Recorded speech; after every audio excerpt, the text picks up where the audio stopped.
Why is there so much suffering in the world? Why do we have to suffer at all?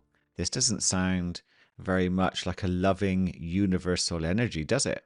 Well, we're going to be exploring those questions as well as some others that have been sent to me via my community, my WhatsApp community, and also from listeners of the show who have taken the time to email me questions they'd like me to explore and answer.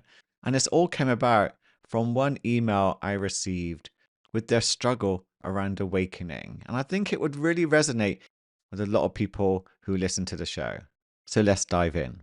Now, I have been given permission by the person who sent me the email to go through this content as long as I change their name. So we're going to call them Claire.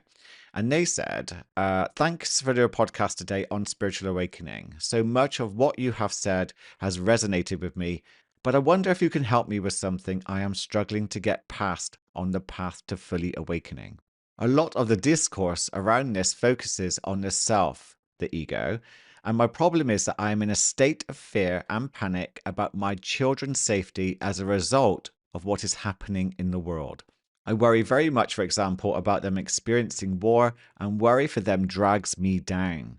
Because of my children and my intense love for them, I am unable to let myself believe in many of the things that require me to let go or believe in the illusion. I'm not sure how to get past this. It comes from a space of such intense love and such intense fear, a desire to protect. I feel the pain of all the mothers and children caught up in war, and I can hardly bear what I can see. I'd be so interested and grateful to hear your thoughts on this. Having my children has been the most wonderful thing in my life, but it's also the thing that's making me live it in grief and fear. And then they went on to say, thank you for any response that I'm able to give. Now, you might be able to relate to that, whether you've got children or not. Seeing such suffering in the world, but also fearing yourself or someone you love experiencing suffering, can really trigger powerful thoughts and powerful feelings that can really pull you into that dream state. So, what do we do about that? Because suffering does happen. There is war on the planet. There's all sorts of things going on, which we could all worry about. I love this email. So I did contact Claire and I let her know that I know what this is like to some degree, as I have a stepson who, like a lot of other teenagers, are determined to explore the things in life he seems to me to be too young for. Now, my ego, and I can feel it at times, has tried on more than one occasion to create future stories around his future, which are quite negative. And this is a wonderful trap to get pulled into that dream state to try to create a more controlling reaction. And I think it's one of the biggest challenges for anyone who's a parent who loves another being with all their heart, not to get drawn into the illusion, the dream state, the trap of that future. It doesn't exist. Now, everything can be a possibility. We know that. But how much of a possibility? But this is where the ego really inflates the chances of something being likely to happen, which of course triggers a more controlling reactive response. But the key is remembering that what you're imagining with any type of catastrophizing, any type of negative thought process about your future is that the future doesn't exist, does not exist, no matter how alluring it seems. You know, that hypnotic trance to pull you into that worrying dream state. And your ego knows your weak spot. It knows that your children, someone you love, a pet, is going to be your weak spot. And it can use it to keep you in that dream state. Now, let me make it really clear, and I emailed this to Claire. Waking up doesn't give you an automatic free pass on not worrying about your children. That's not going to happen. But it does help you not to become too attached to your worries as if they are the truth.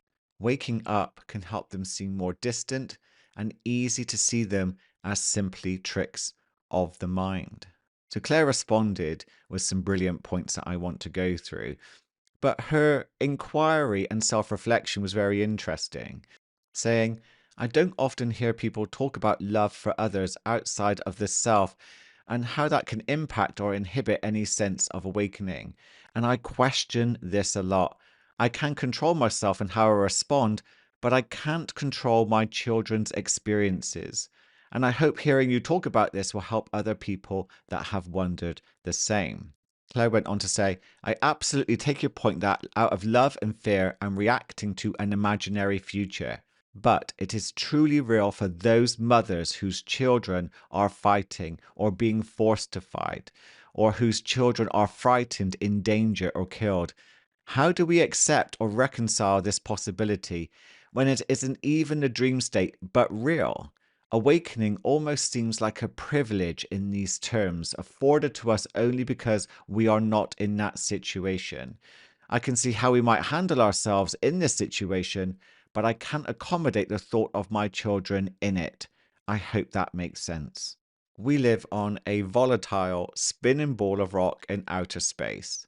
Yeah, and our job, as one of the many species on the planet, is try to get to the end of the day alive. And there's no guarantees for any of us. And the reality is that we're all waiting in line to die at some point in the future.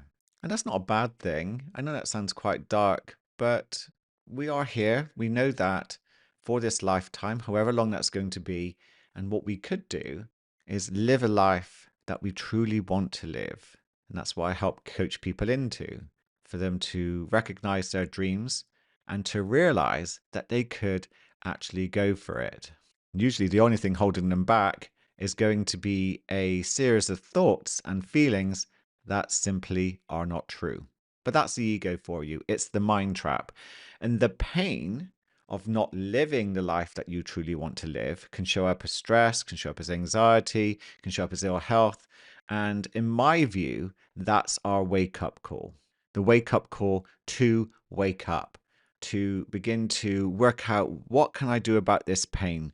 Because buying things, having experiences isn't cutting it. It's given me brief relief, but the reality is I need to go inside and work out what it is that needs help to be realized, to be revealed, and then from there create my life.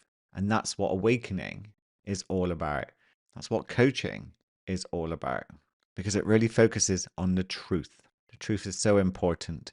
But the dream state is filled with lies, and waking up is breaking through the illusions of the mind to set yourself free. So, in our small email exchange, I pointed out to Claire that her mind is imagining what terrible things other parents are going through, and it terrorizes her. And I asked, what is so important about other people's experiences that you want to focus on them at times rather than what is happening to you right now? Now, I didn't put this in the email, but I wanted to add it here. We know suffering is going on around the world. We are going to suffer, and we have suffered at times ourselves. Now, the important part is our response to someone suffering. What's our response? What's going on for us?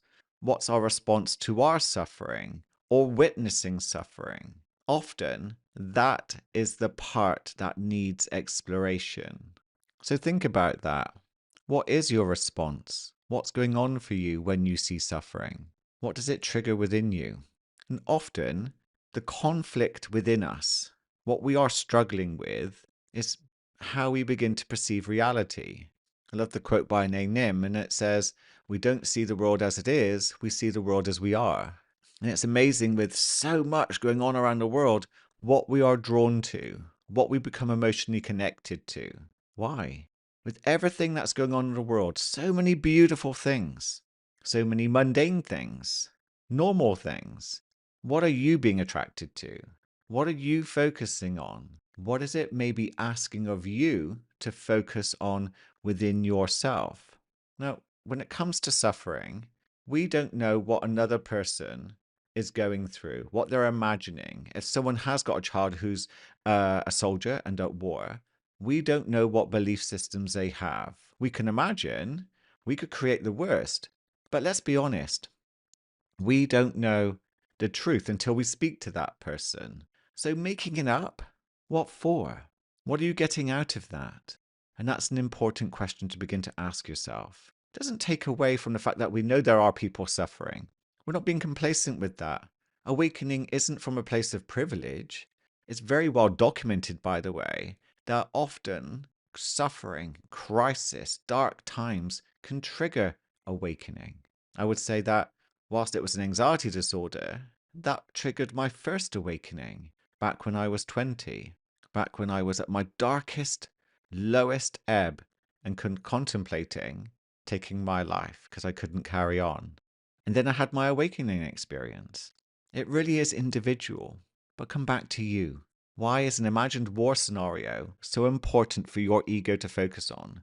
And it's important to remember, and I pointed this out to Claire, that suffering for most of us in the present moment is an inside job, purely being made up by the mind. So Claire was reflecting on why was it so important for her to focus on these negative scenarios, catastrophes around the world. What did her ego want from that? And brilliantly, she reflected on it and says, "Thank you for challenging me on this. You've made me think in a way I wasn't thinking before." I think it's for selfish reasons. I'm very aware of all the global instability, the narratives that suggest we might have to or must be ready for war with Russia in 10 years. My mind projects forward and I imagine my son being drafted to fight, or it projects sooner and I imagine my children being frightened by a different experience of war. My instinct is to create scenarios that allow me to practice how I could protect my children. But of course, I can't protect them from all of this, and that makes me very angry and frustrated and upset. I've seen too much. I've seen awful things online, things nobody should see, but they are happening. Images and videos of grieving mothers and dead children that have really impacted me. I'm overwhelmed when I see these images. I feel like I owe it to these people to bear witness. I also can't help but imagine what they have gone through, and I pray they didn't suffer badly. Some of the children are the age of my children. The ironic thing is, I love people, I love life. I've really traumatized myself by suddenly seeing what the world is really like, and now I need to adjust what I thought the world was with what it is. And writing this out, I see how I'm creating this dark future for myself that you describe. I can see how many times I've written imagine to me. I think that war means an end to my children's future. I don't care how it affects me, other than through them. Perhaps this is how all parents feel. As you said before, the age old problem of letting something that you love so, so much into a world that is uncertain. And then Claire went on to say that they're going to think about the questions more in detail and try to get to the bottom of it. But we do live in an uncertain world. And in a way, that's the beauty of it. Just imagine if you knew what every second of the day was going to bring to you. How boring and how dull and lifeless that would seem. Death happens. Suffering happens. None of us, awakened or not, have a free pass from that. But what we can focus on is what's going on for us right here, right now. Can we become present? Can you liberate yourself from the stories of your mind? Can you be in the here and now? This is the most important moment of your life.